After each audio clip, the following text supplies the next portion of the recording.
Okay, so we've gone live where people are joining the room as we speak.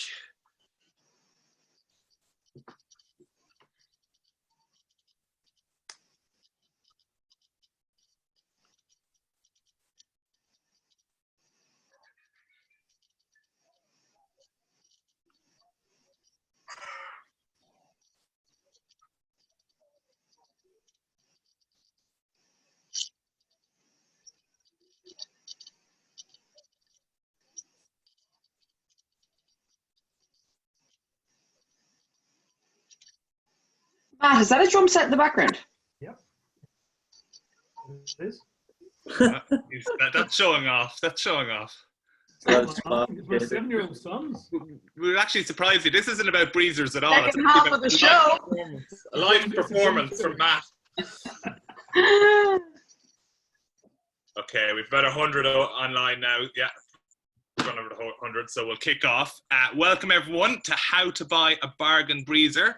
We're here this week. We're going to put our money where our mouth is and try and buy a breezer for as little as possible and rob it off our three guests this week. We have Katie Walsh, Blarney, Holland, and Matt Eves. They're going to discuss the breeze-up market, why there's value to be had in the breeze-up market, and how to source a bargain breezer. How are we going to do that? Well, you might have seen on social media this week, we've been looking for people to invest with us, to come on board and buy shares. We have a great reaction. We've sold over 100 units already, which means we have our first breezer.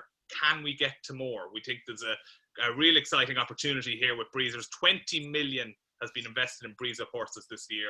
They're going to auction next month, and we're going to try avail of that value, give it to a trainer who takes equity, so their incentives are aligned, and they want to achieve the biggest possible resale price, and we all are in it together to have a bit of fun and potentially make a profit. So you'll receive a link later on if you want to buy a share, but today it's more just talking to our experts, developing some golden rules, and hopefully using that in the sales ring in the coming month. Okay, great. So our first question, and it's a simple one. Why a breezer? Katie, when you started off in breeze-ups, what was it that attracted you to the breeze-up market as a place to be? I suppose for me, I always remember breeze-up horses around the place as a child growing up.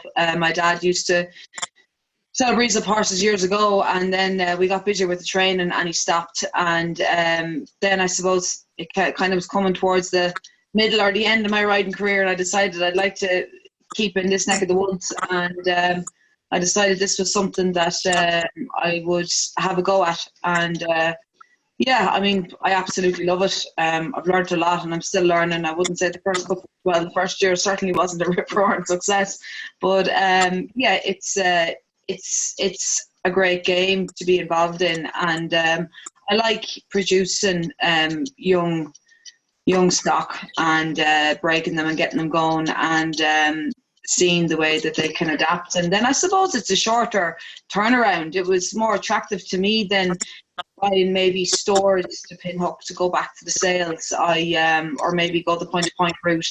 I just decided that this was something that I'd like to have a go at, and I absolutely love it.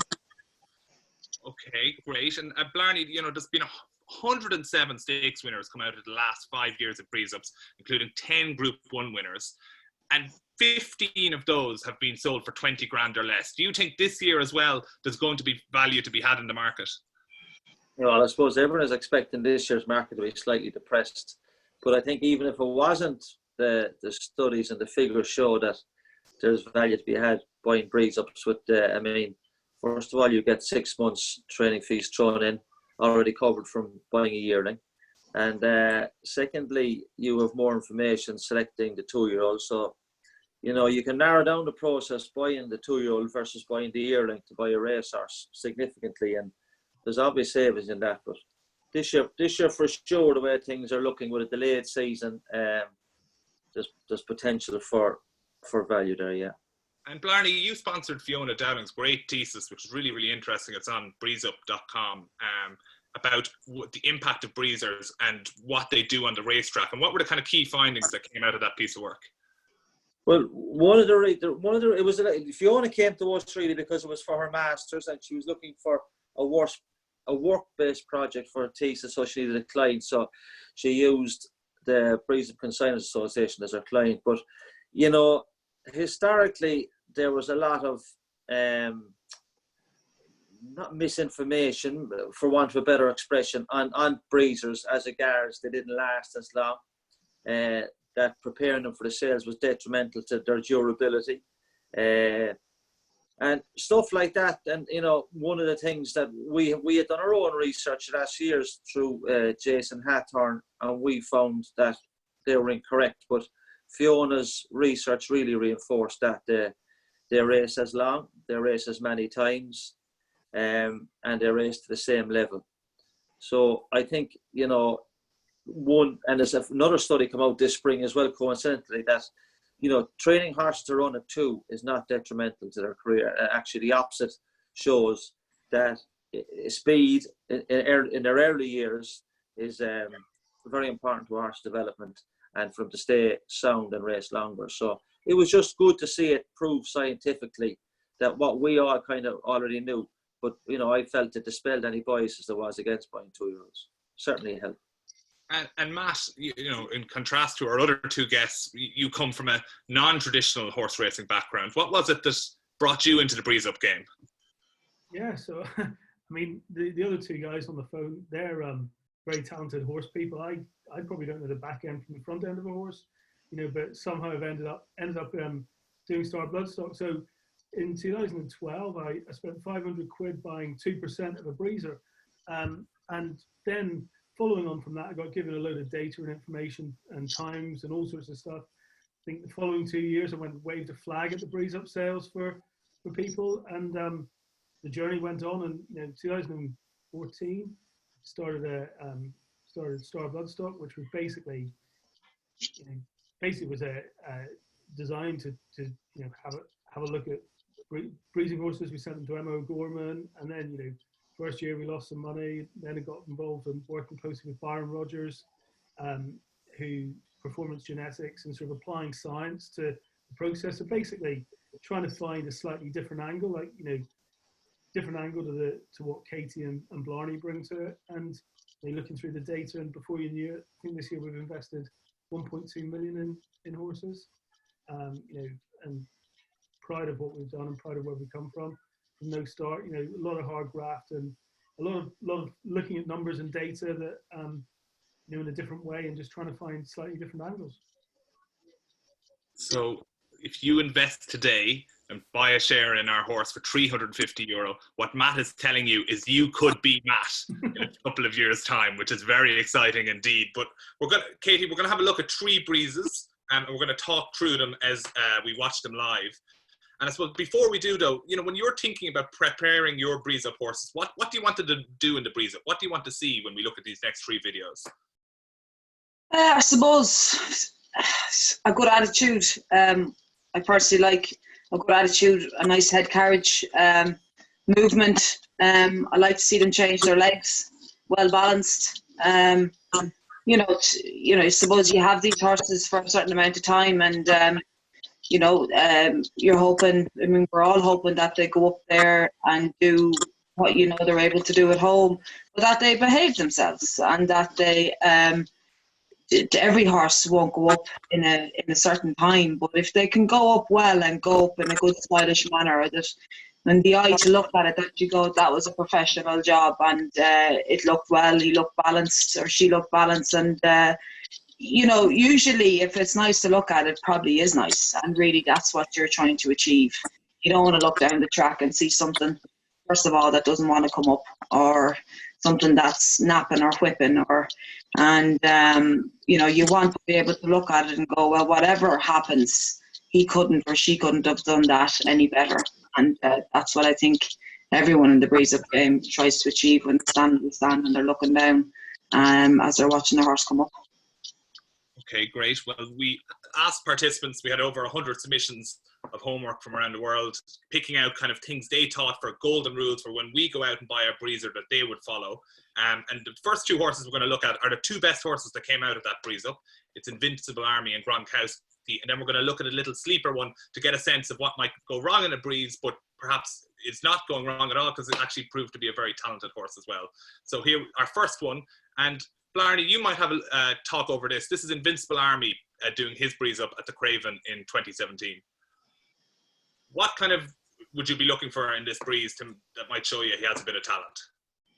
Yeah, I remember the horse breezing. I can't remember how quick he went, but I remember the horse breezing. I actually don't see a lot of the breezes because I'm getting my own ready, so I'm over and back to the stand. But I usually see a few on my own. Horse is very quick action. Put his head down. It's very mentally intimidating for an unraced 2-year-old to come up a racetrack at its own. And one of the things you like to see in a breeze is seeing a breeze with a bit of purpose, because it shows they have a good attitude and they want it. Every year it's funny, you see certain first season stars coming, we might buy a bunch of them, and by the time at the end of the breeze up sales, you've either written off or said that sire has got a chance based on their attitude breezing. And like the Night of Thunders last year, by the time the breezes were finished, we all thought he's a chance because they really breeze with determination. This horse put his head down and breeze well, I thought. And good attitudes. And attitudes as important as action. You know, I mean, they don't go hand in hand, but if you have a good attitude and a good action, you've half a chance of finding a racehorse. And then, like, you've got all the other data to come in, but attitude's very important, and you get to see a lot of attitude in a breeze. And Blarney, you know, you touched upon that. Attitude is so important, but another factor people talk about is time, and it's very interesting. You know, Invincible Army is now a stallion at Yeomanstown Stud. He's a Grade 2 winning sprinter, but he wasn't close to the top 10 times at the Craven in 2017. How big a factor for you is time in the makeup of a breezer? Oh, look at here. Listen, time is one of the factors that people use in assessing breezes. I mean, I sold an Air Gold Cup winner, amongst other things, and I don't know why, but I couldn't get him to breeze quick at all. But anyway, no, time is definitely a factor. But like this horse now didn't breeze particularly quick for a horse now to be a sprinter. But you know, when you look at the pedigrees of the horses, you're not comparing apples with apples because you've got horses with different pedigrees. So the time on itself is only one part of the makeup. I mean, we don't expect the late maturing times. But that's why, like, the time in the hands of the guys that are buying them professionally, they understand all that. So time on its own isn't a significant factor. Time allied with all the other factors like the horse's pedigree, the horse's birthday, his action, his attitude, how fit you think he is, where he came from. It fits into all that puzzle, but as a single factor on its own, it can be a misleading guide. Okay, great. Well, that's Invincible Army. Matt, when you look at that, I think Invincible Army is interesting because his first, when you think about data when you approach breezers, and his first sectional was a ranking of 70. You know, not very fast at all, not just barely in the top, not even in the top half of that sale. But his second, which is the second furlong that he ran, that was a top 10 sectional. When you think about time, do you think about it a little bit differently to Blarney, or how do you approach it? So when I think about time, I'm looking for a reason to want to like a horse, reason to want to buy something. So you're looking to use it as an angle to try and gain an understanding of why a horse could be an interesting proposition to look at. I think just with Invincible Army, I think there's a couple of quite important things just to say. You know, I actually think that that's a pretty poor video from the sales companies. The reason I'm saying that is that the video started at the lasers, so actually you didn't get to see him coming in. You didn't actually get to see how he approaches it. So the starting point of that video is right at the start, you know, after he's gone past the lasers. So actually, for someone sitting abroad, who's looking in, particularly this year, they're going to miss some of the data that could be really interesting. How did the jockey come into that breeze? How did he start him up? You know, actually, how did that progress? That's really interesting information for someone looking at it and trying to assess, well, actually, this is a progressive breeze. I think if you look halfway through that furlong as well, he gets him going a bit. So it's actually quite interesting. So one of the things that, you know, I really hope this year is that we're getting those videos from the sales companies all starting early enough, all starting consistently enough, all going out far enough so that everyone gets a fair shot at that analysis, you know, when the stride analysis is done. I think that's really interesting. You know, he was the 7th fastest in the second furlong. He actually, you know, I didn't share the gallopite times. He had the 3rd fastest gallopite, so he just kept going and going and going. The jockey got him going. a little bit into that first furlong. So you have to look at the progress of that breeze, and you have to, this is where the completely agree with Blarney. It's a jigsaw puzzle, and you're trying to solve the puzzle. You're trying to solve it with, stride, and you're trying to solve it with times. You're trying to solve it in all sorts of varieties of ways. And what I find fascinating is actually, the more you look at the data, the more you can get drawn into it. And bizarrely, that's obviously. It's probably, sorry, Matt, but that's probably not a great example, Jack, because he wasn't prepared nor ridden by a professional breezer person. No disrespect, but I agree. I agree, Blarney. And like, one of the reasons that horse started off slow in his breeze, right, which you don't get in the video. But one of the reasons he started off slow was, and this is no disrespect to the guy that prepared him and the guy that was on his back, like, but he wasn't sharp. Yeah. But like, he wasn't prepared he didn't come from a breeze up yard, so he'd be slightly. It was probably unfair to the horse to be critical of his first furlong time. And I'm not being critical of it. I'm just saying. No, I know that, yeah, but I'm just saying. I'm just saying he didn't come from he came from a yard. Agreed. And the point I'm trying to make is, for all of us this year, it'd be really good to make sure that the sales companies are on the ball and get that that video properly, so that people can see that. Given that we're going to have a bit more social distancing, I just think it'd be really good. For sure. I think it'd help us all. And it's interesting what Blarney said, because he didn't sell in the ring. He was bred by Saeed Manana, and he raced for Saeed Manana. So he actually continued onto the racetrack, and he of course produced the goods on so many times on the track. But perhaps let's pick up on Blarney's thought, and let's look at what a professional breeze up outfit. Lynn Lodge stud, Eddie O'Leary, our guest last week. This is Gronkowski, a 300,000 graduate of the Craven. We only have 20 grand, 25 grand, 30 grand. We can't afford this horse. But Katie, when you watch it, is there things that we can pick out from it that perhaps give clues as to why Gronkowski was a runner? Well, I mean, it's like anything. As I say, I mean, usually when it looks good, it probably is good, Jack. Do you know what I mean? And when you look down and you like what you see, for me, I'm only covering what the lads have said. Like, I mean, you like a good attitude. You like to see them come up there with a bit of style, with their head down. It's very daunting, first of all, for the breeze ups, for a horse to come up there on his own. Like, you go to any training yard all over the world, no one works anything on its own. You don't work horses on their own.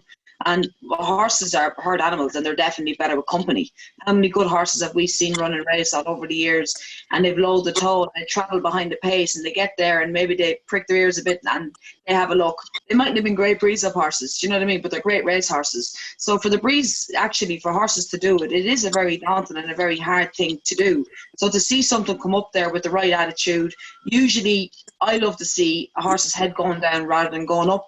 Going down means they're trying to change of legs. For me, is a change gear. Usually they'll start off on the one swing kind of every step of the way. When you get down as far as down as far as the furlong pole, they should change before they get there. And then really and truly, the real good ones might change again, you know what I mean? But there's very few of them that'll change twice in the last furlong and quicken up again to gallop out. But some horses might only change their legs twice, but I like to see a horse balanced and to change his legs. Once definitely you have to change, and twice it's always a bonus.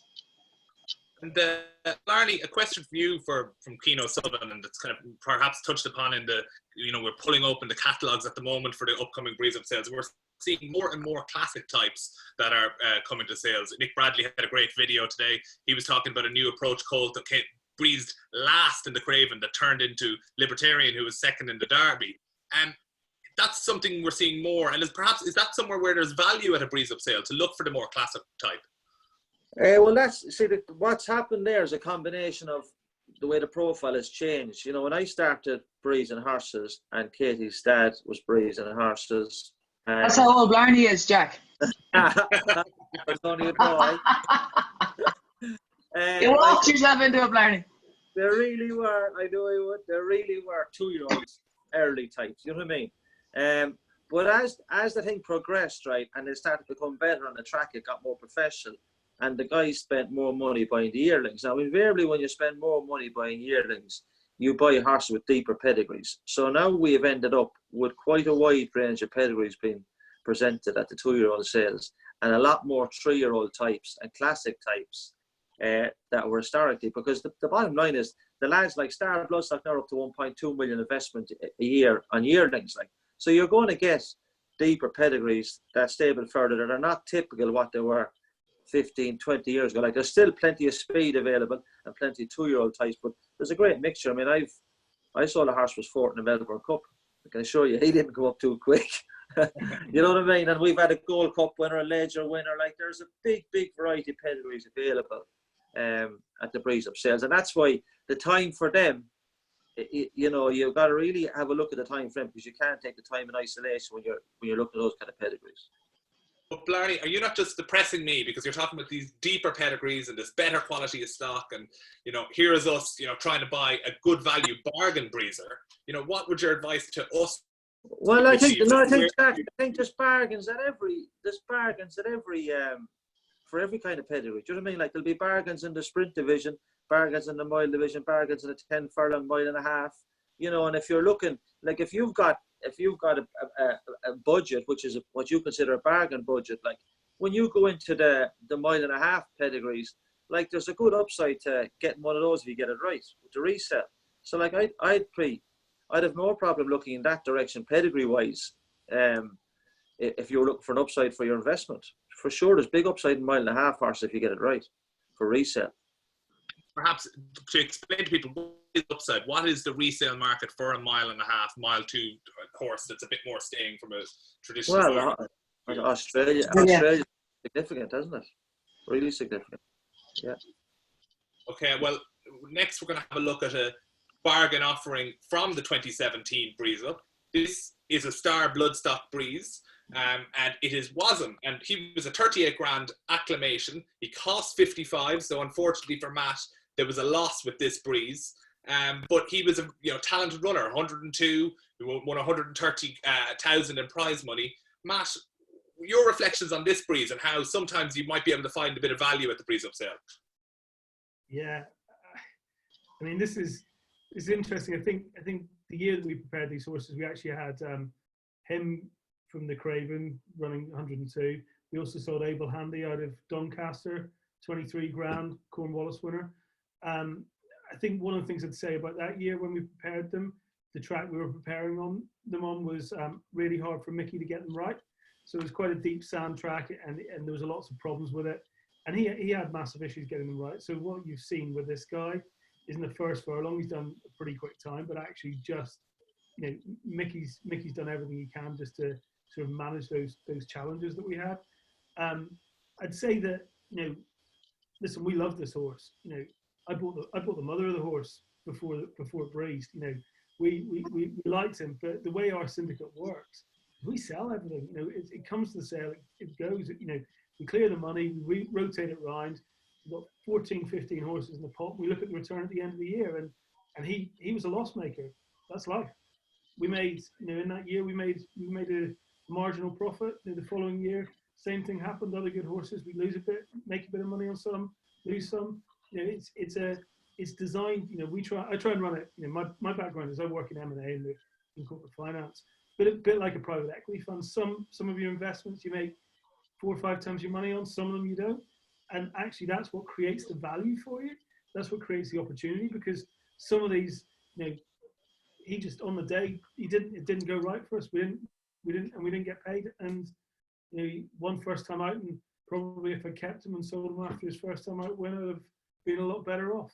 But that's not the way we do it. We want to bring them to the market. We want the market to have a chance to buy quality. That's what we're trying to do anyway. And Katie, your husband Ross O'Sullivan, a very talented trainer. If he was to come to you and say, Katie, look, I want to buy a bargain breezer, what advice would you give to Ross that you might not tell us tonight in the show, but you might tell Ross? Sure. Jack, there's loads of horses out there. Do you know what I mean? And I think it just depends on who's in your syndicate and how much time that they have. Like, I mean, usually I find what happens is that when people buy a breezer, maybe people don't want to wait and see their full potential at a mile and a half. Usually most people that buy a breezer like their sharp 2-year-olds to be running, you know what I mean? And you know, if you're dealing with people like that and they want to get the ball rolling, well, that's the type of horse then that you need to be buying, you know. So I suppose for me, as I said, I like attitude, I like pedigree, but something's going to have to give between a pedigree and a physical. You can't have everything because you're not going to be able to afford it. And I suppose if it's, as I say, if you like, I always say to Ross, and Ross knows himself, if you like what you see and you go down and you have a look and you're dealing with people, you know, you can go up and say, listen, what's the story? And the odd time, you know, I mean, we've all had horses at the sales and we're dealing in conditions now, we've no rain, the ground's been plenty hard, and, you know, one or two horses might have a touch of a sore shin, as you do with immaturity in these horses, 5 years, and you might say, listen, he just needs a chance, but he's a nice horse, and there's different people that you'll meet and they'll take that chance, and he might be your bargain buy, you know. So you'll have to go with an open mind, with a budget. But I think would you like what you see, and I mean, there's plenty of good people doing it. You know, you just have to. But usually, if you don't like it, you don't buy it, you know. But I certainly would think that for me, something sharp, something with a nice pedigree, maybe stay away from a real sexy sire. You know, I think you can maybe get a pedigree with maybe not a sire that not everyone wants. And, you know, that's happened plenty over the years with different sires that might be ticking everyone's boxes, but they've been racehorses at the end of the day, and they have a nice pedigree, and with a couple of winners in first you know, they're out there. You can definitely get them. You just might have to put your head down and work a bit harder, but they are definitely there. And Blarney, I suppose there's a lot of, you know, breeders also tuning in, and you know, they might be thinking about mares late in the season that they're thinking about covering. Has there been stallions, you touched upon Night of Thunder last year, that was really jumping out at you as something that they could run? Has there anything that under the radar that you've kind of gone, God, these might be okay, and that you'd advise breeders to take a second look at? Yeah, no, I mean, that one just springs to my mind now. Like, but I mean, it's, you know, they showed a great attitude, but it's a little bit dangerous to be making your matings judge on stuff that happens in the spring. I mean, surely a man of your wisdom would have some guidance for breeders out there, seeing these rockets go up and grow stuff, no? Yeah. No, I only have a few mares myself. I wouldn't consider myself a breeder, really. I'm more a pinnacle than a breeder. So I think the guys that breed full time are well able to make their own minds up about what they go to. I'm going to skip that one. Okay, that's no problem. And I suppose, Matt, I think I'd be interested to hear, you know, from someone with an outside perspective, looking at the breeze up market, what things do you think the breeze up market can do better, or what would you like to see? I mean, there was a great debate the other day between Johnny and Blarney on times and dates. You can still see the bruises on the boat from going 12 rounds together. Yeah, Blarney's got 12 cans underneath the table from what he was drinking before he had the chat. But no, I'm going to say something which Blarney might be surprised with. Actually, I agree with quite a lot of what Blarney said. You know, and he's probably sort of thinking Matt's off on one here. But no, I actually agree with a lot of what Blarney said. You know, I'm against publishing that single one furlong or single time, that people can just focus down on that one time. I think that's a really dangerous way to go. But what I am for is presenting more data to get people into it, to really understand it. So I'd love to see, you know, ultimately may not be put down as official times, but I'd love to see, you know, people able to get the sectionals, people able to get stride lengths, people able to get the height, the weight of the horse, even the weight of the jockey, you know, all of that data, just to try and give them, work out an angle, because the more angles people have, the more reasons they've got to buy your horse. That's kind of where I'm coming at it from, you know, and people can, you know, they can work through it and come up with their own ways of doing it. You know, I do agree that, you know, we don't want to be forcing everyone back onto the 2-year-old drilled horses, but actually what I'd be saying is the more data, like people seeing the stride, and you sort of look at it, you know, find that stride matching that longer distance pedigree, actually probably you get more value, and probably in the long run you can probably make more money in trading it afterwards. So, you know, I really think it's, for me, I'd love to see more data, but that's just because ultimately my background, you know, corporate finance, buying and selling companies, we do due diligence on things, we love data, you love to look at it and love to try and find an angle and a reason. So that's probably my view. But, you know, that's where I'm at. Well, Noel McDonald has asked if you could finish the chat tonight by playing a tune on the piano. I was going to ask for the drums, but we won't go there. Blarney, when you're hearing what Matt is saying there, and you had a great discussion with Johnny Hassett, which I'd really encourage people to go watch after this. It was included as part of the homework that people did. There are some things you would like to see, though. I heard you wanted to see height, you want to see weight. What else would you think? What do you think? I have not to be going back over the whole other discussion with John the other night. Right? I don't have a problem with the horses being weighed and measured at the sales. It's an idea that came in this year because we may not have attendance at the sales like we used to. But I don't have a problem with those data being available. But like there was an inference there that the data is not available, like the stride analysis of time. If we want to get a new person into and I'm glad that Matt agrees that publishing times on their own as a single entity is not somewhere we want to go. But if someone wants to get involved in a new purchaser, which we're always encouraging the breezes, I want them to come in because they think they can buy quality and there's value at the sales. Yeah. I don't want them to come in just because there's data available. So if they come in, because they want to be involved, then they have to engage a trainer or an agent. And like most of the agents that are working the sales are either data driven as part of their process, and the several big agents aren't data driven. They have another angle, but they all have their own angles. Like, and it's up to the owner, if he wants to engage, to find someone that he wants to work with that uses that data. And like I have no problem with that at all. And the more, like Matt said, like the more data that's there for them, the more angles they are. Those angles create a playing field whereby someone thinks his angle is better than my angle, and that creates a market. But like if you just start off the premise of, a list of times that's available for everybody, A, it's misleading. B, this is not the precept we want them entering the thing at. And like, it's the same information for everybody. Who's going to spend a lot of money if he thinks the guy next to him knows exactly what he knows? He's going to spend money and back his opinion with his money when he can create an opinion by working with someone who has all the data, and they look at it maybe different the way I look at the data, or maybe not use the data. But making the data available, the data is available for people because the likes of Star have it, different agents have it, and everybody, the data is available for people. And I'm for giving the people the data, but I'm not for giving people making times official and publishing them like that, because there is a big danger where that would lead our sector. And like our sector is growing, producing better horses every year without that. And I would be afraid that would cause a change. Okay, great. Well, we're trying to buy a horse here. It's not some abstract thought. We're trying to actually diligently think about this and actually go out and do it. Maybe one, maybe two horses. We just need your support to do so.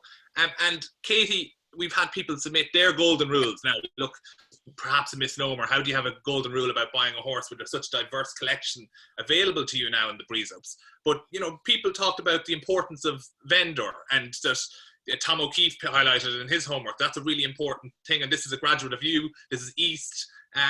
Like, how important is it that for you that the graduates from Green Hills perform on the track and people come back again and again?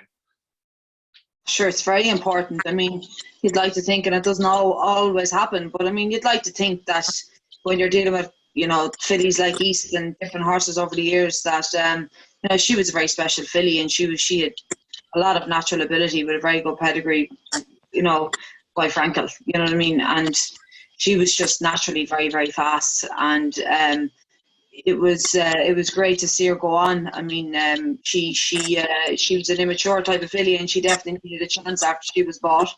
But she came out and did good in the end, thank God, and that was great. So I mean, it was lovely to see her go on. Obviously, it's very important for our business, for Green Hills Farm, to see horses go on. And it's like anything. If you can't build up a reputation with the people who are buying the horses,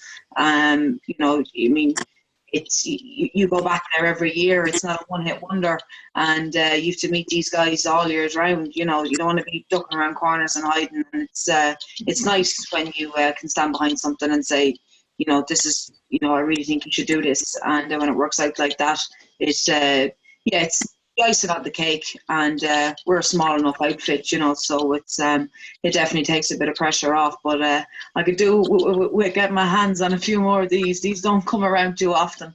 But yeah, I agree with Blarney about the times as well. It's very it's a bit like training race horses. I mean, I might do one thing. I mean, the way I prepare breeze up horses might be different to the way that Blarney might prepare breeze up horses, but they can both go on and do the job well. And I think I'm right and Blarney thinks he's right, so it's just a difference of styles and a difference of the way we do things, different purposes, different gallops. It's the way that people train. Some people are massive into heart rate and taking their bloods and stride analysis.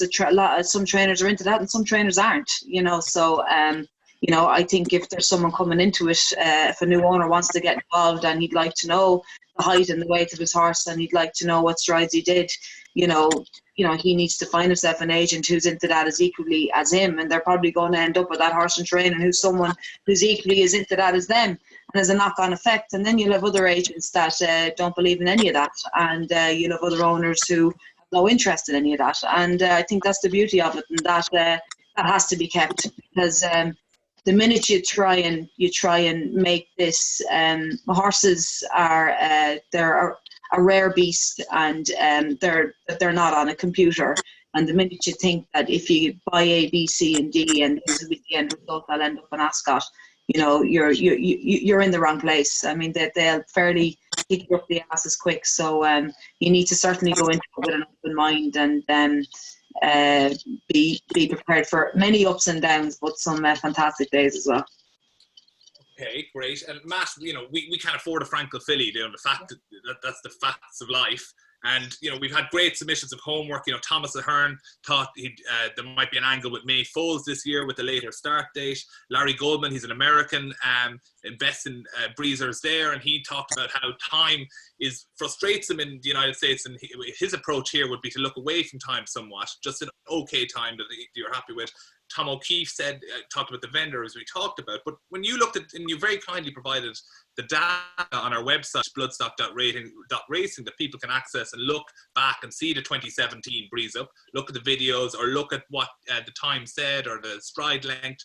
When you look through that in your mind, coming from a different perspective, where do you see the nuggets of value for potential buyers?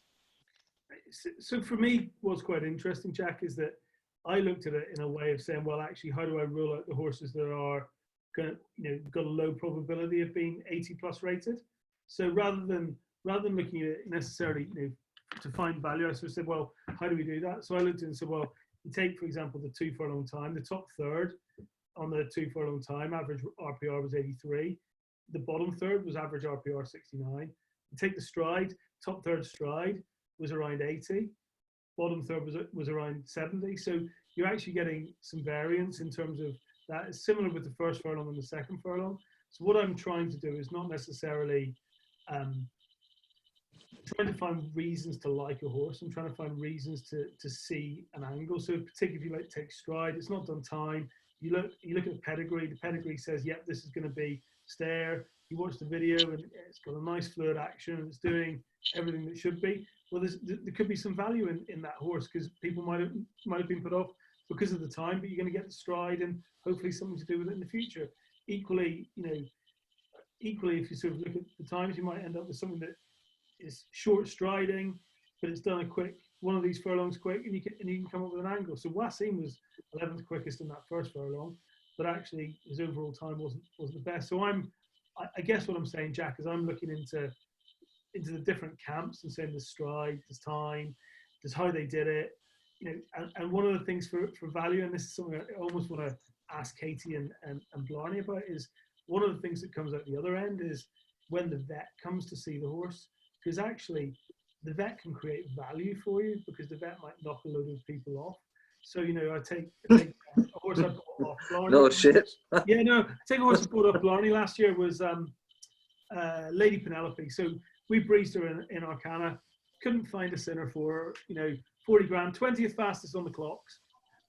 So she did the time, 20th fastest on the clocks, but maybe not quite big enough, maybe Night of Thunder wasn't sexy enough, didn't have the French premiums. She wasn't after her breeze, she'd come around the corner. She was slightly off in her trot. So actually, actually by the end of later on that the day, she was actually okay. There was real value. We put her into training with Joseph, listed place, and managed to sell her on. So actually, it's quite interesting. My question is kind of actually which vet type issues do you think, Katie and Blarney, because you're the horse people. Which vet type issues do you think Jack could forgive, because that could get him some value, like splints, for example, or maybe slightly crooked. What can we forgive to create value if they've done time or something? Just interested. Yeah. Lots of horses that it's the quickest they've ever been, really. Most of them on the day of the breeze, and lots of them, when they cool down and you trot them back up, they're a little bit sore. It's not surprising. Yeah.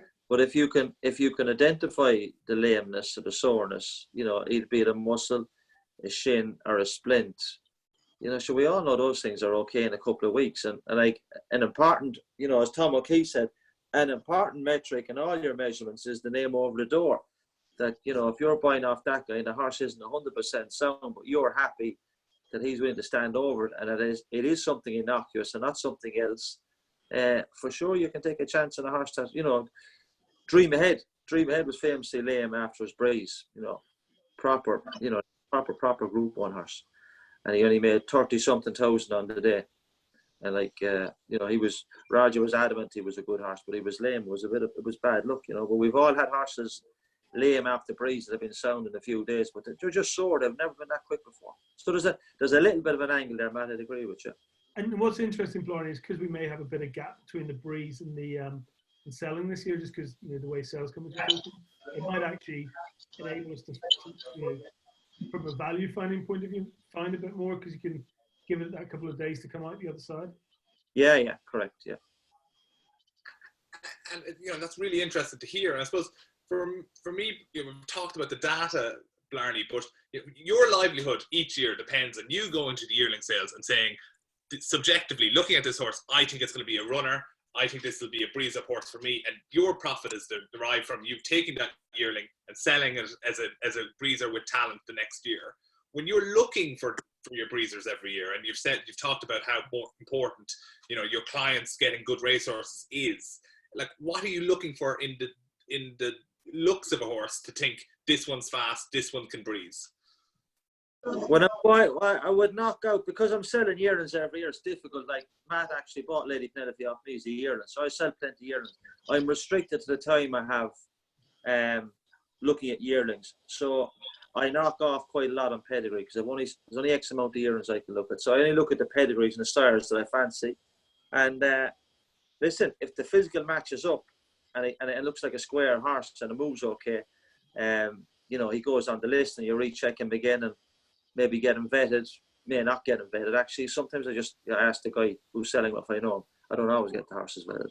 But one of the things, if I like the type of horse, and it doesn't matter whether a horse is big or small, if you like the type of horse, he's balanced, and you accept the way he moves, I think their head, I spend a lot of time looking at their head. You're looking at their eyes and their attitude, trying to figure out, does he look brave? Does he look honest? It's a big thing in a horse. That's one of the things I look at when I'm buying. Okay, and Katie, same question to you. When you're kind of picking your team for each year, and you're kind of, you're doing your draft picks, if you will, what are you looking for? Is the head something you think about? Is there other things that are very important for you? The walk? What do you need in the breezer? Yeah, this is the beauty of it, Jack, and that's what makes the world go round. I mean, what I might fancy and what someone else might fancy might be two different types of fancy. So, like for me, yeah, definitely. But I like something that looks fast, and something that looks good, square, nice top line, I suppose. And then there's other horses that you pull out and you say, Jesus, I think I might improve him, and that's another angle again, so I like a good walker, but the only reason why I like a good walker is when I go back to the sales, the bloodstock agents like a good walker. So, I mean, I'm selling back to them, and there's plenty of horses that go to the sales that can't maybe walk a step, but it doesn't stop them from being racehorses. I don't know how many times we've all gone to Royal Ascot and stood and looked in over the rail and see these fast 2-year-olds walking down, and they're walking every step to the dozen. You know what I mean? It doesn't necessarily match up that this big sexy walk that everyone wants doesn't really match up that he's going to be a fast racehorse. But yet, you know, it affects the way I buy a horse, because if I go back to the sales and maybe he doesn't walk well enough, and he doesn't maybe do what I think he can do, and I'm mid-div, you know, and I'm struggling with him. When I pull him out of the box and he doesn't have a big sexy walk, I'm going to be in trouble with him, you know. So at least I think if I can get a good walker, that's one thing that everyone likes. And hopefully if he's good and honest, and yeah, attitude's massive. Attitude's huge. But it definitely what I might like and what someone else might like, and that's the beauty of it. It's the difference. This year I tried to buy as nicest pedigrees as I could within budget that I could afford, buy stallions that I like, because you know it's after getting very competitive, the breeze ups, and you need to be able to match up on paper as well as a physical, and sometimes that's not always possible. It depends on what you're able to afford, but yeah, I think it's definitely after getting more competitive as regards the pedigrees, and you can see that in all catalogs. So I think but it's budget driven as well. It depends on what you can afford, and then if that physical, I suppose, matches up, it's a bonus. Okay, great. Well, there's a Q&A function, as many people know that have joined each week, and this will be your first week. There's a Q&A function. We've had lots of questions come in from various different places all around the world. We have 150 people online at the moment. I suppose, Katie, and it's a question from you, from Noel Walsh, and that's, how has the present difficulties and the kind of period we're going through, how have you changed your business and the way you market your horses as a result of this, and what are you doing differently that you didn't do last year? I suppose, COVID-19 has really has been, obviously it's on a way bigger scale than just the bloodstock sector, but it's hit everyone extremely hard, and we were all at home exercising horses and training horses as well for no racing and no breeze ups, and trying to keep the whole thing tipping along, but having obviously a lot of extra time on our hands as well. So I'm not techie at all, but my brother-in-law, I always wanted to maybe start up a website, and my brother-in-law Killian McCarthy gave me a hand along with my sister, so I got all the horses up online, probably just to showcase what we have for sale this year, and it gave me a chance to maybe do that. I didn't think it would take COVID-19 to get a website up and going, but anyway, it's up and it's going and it's there, and it's, I suppose, just an opportunity for people to see the horses that we have here and the horses that we have for sale and different sales when hopefully they happen. So that's one thing that I try to do anyway. I think everyone has gone online with different things. I suppose probably getting horses out there. Maybe it might work, it mightn't. I suppose to give, usually if you like what you see and you like what you look at, when the restrictions lift, people might come and have a look, and hopefully that might happen. And Russell Proven has asked a question for Matt, and he's talked about looking for our horse and how we're going to do that. How much emphasis do you place on given your data-driven approach, on sire stats, runners to foals, winners to runners, and specifically 2-year-old winners? How do you approach pedigree from a statistical perspective? So when I look at the pedigree, for example, something that's had 4 or 5 runners and only had 1 winner, I'd say your chances are hard there. So I'd probably be putting a line through that. In terms of mares, when I look at dams, I do like to have a dam that can have run, but that's kind of in the nice to have box. In terms of getting value from a breeze up, you've got the evidence in front of the horse. You can see its breeze, you can see its gallop.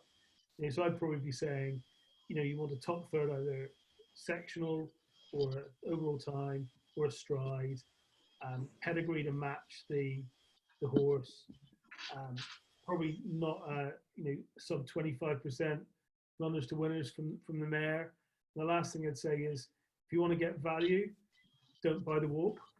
If you buy the walk, that's what we're all. Buy a lame one. The agents love the walk. The agents love the walk, Thankfully, it's not a walking race. Thankfully, it's it's about what you've seen in front of you. Let the agents spend all the money on the walkers. We'll have a runner, thanks. So what you're telling me is I'm going to be employing Tom O'Keefe, who submitted his homework, and I'm going to be saying to Tom O'Keefe, find me the lamest horse in the sales, because that's the one we're going to have to buy. The lamest horse that you know will be all right in a day or two. Okay, well, okay, that's good advice. That's good advice. But Grove Stud will give you a week, Jack.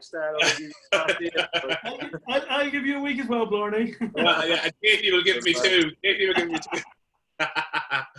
Okay, well, that's and I suppose, Blarney, when you talk about, and you just talked about how long you've been in the breeze up game, but 15 horses in the last 5 years have sold for 20 grand or less in the breeze up market, and they've won stakes races. It can be done, can't it? And it's not an unrealistic aim to go out there and buy runners. You might talk about some of the horses that buyers overlooked in your selling history that actually turned out to be runners themselves. Yeah, listen, there's been plenty. We've all had them. Like, it doesn't happen on the day. We've all had them. I've had a filly was placed in the French Oaks, French Guineas, didn't get her sold on the day. That horse was fourth in the Melbourne Cup, didn't get him sold on the day. I had a share with Willie and Mark in trip to Paris, won the Ascot Gold Cup, 20 grand on the day. Loads of examples of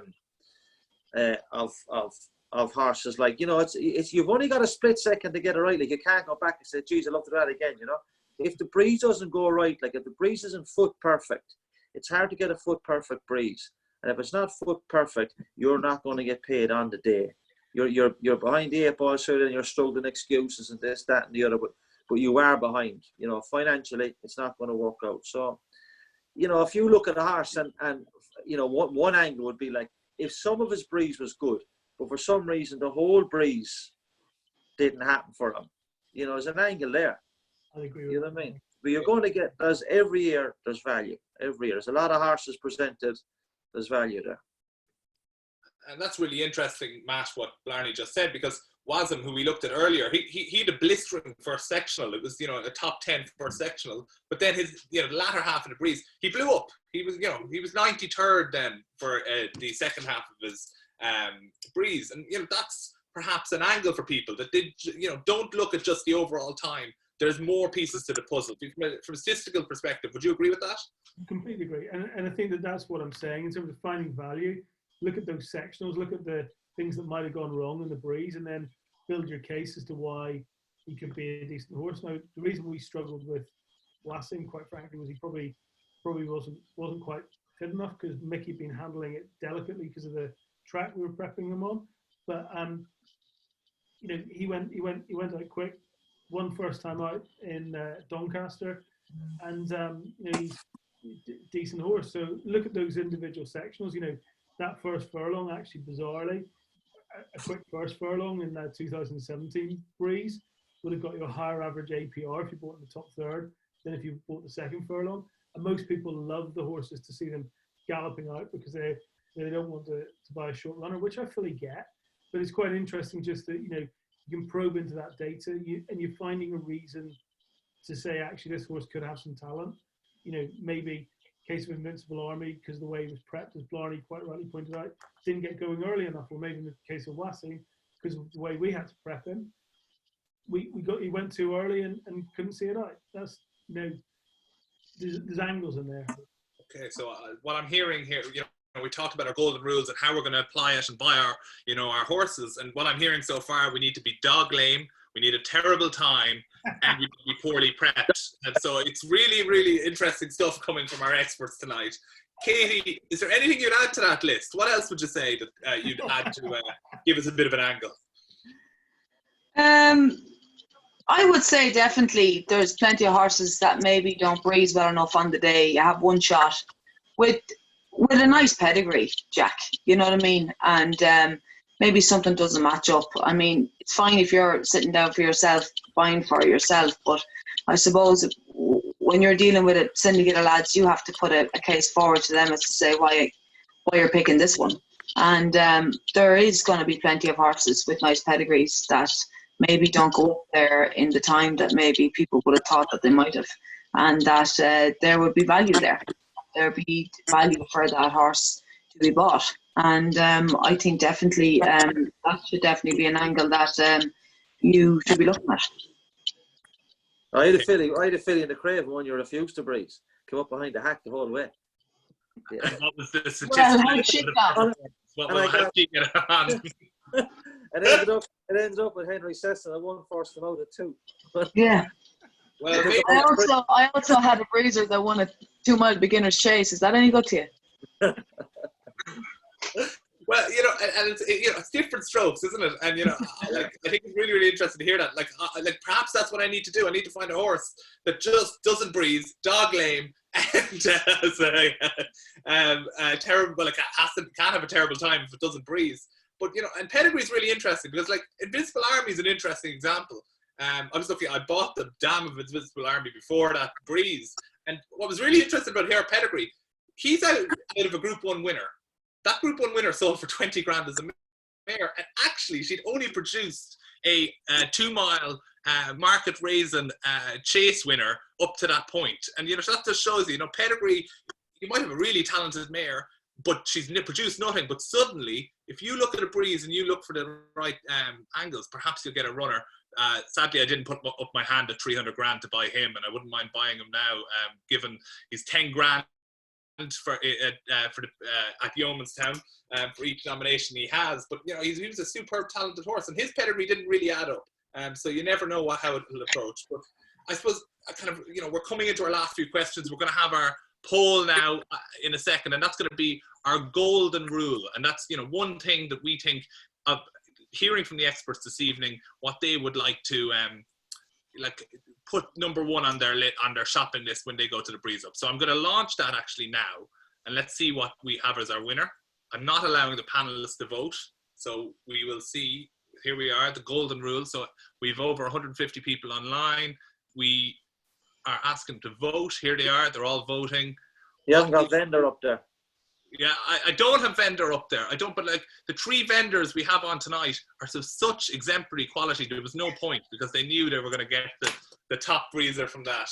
And they have said, Blarney, you've said you don't want published times. Well, this is a fascinating result. Only 3% said a good time was the stat they wanted. It was a nice breeze. 42% wanted to see the attitude, and that's what they really wanted to look for. Interestingly, we haven't touched upon it that much. An excellent physical, that was 28%, followed by a deep dam side pedigree. So pedigree also seen a little bit of importance, but that's really, really interesting.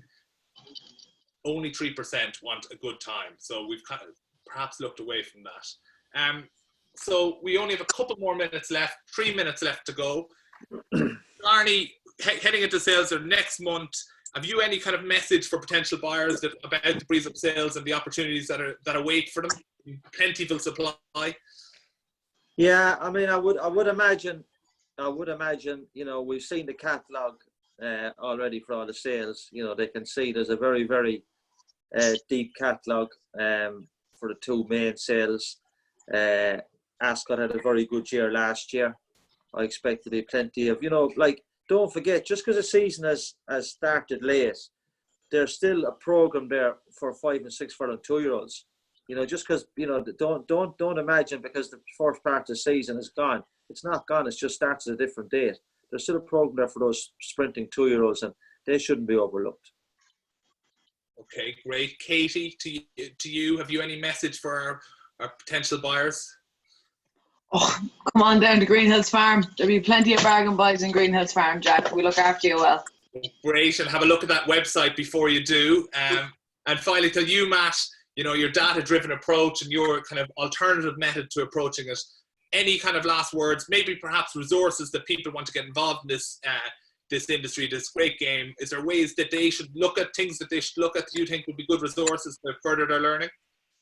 I mean, I think actually, Jack, I'm going to do a sales pitch for you.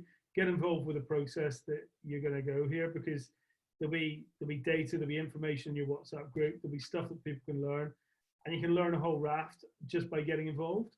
And actually, what's quite exciting for someone who's looking in is it gives them a chance to actually get their hands on some of this and see some of it and play with it for themselves.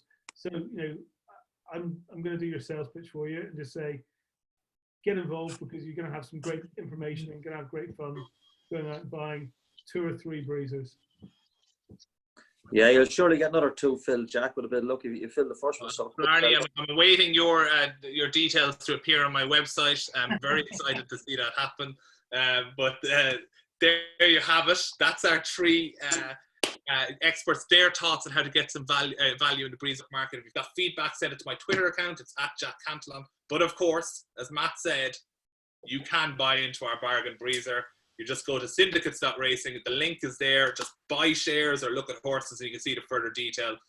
We're going to buy some rocket that's dog lame. It's very, very exciting. But I want to thank very much to our 3 guests. Great fun this week, and best of luck to each of you ahead of the Breeze Up sales next month. Cheers, Jack. thanks, Jack. Well done. Good luck, Katie. Good luck, Matt. See you, lads. Bye. Take care. Bye-bye.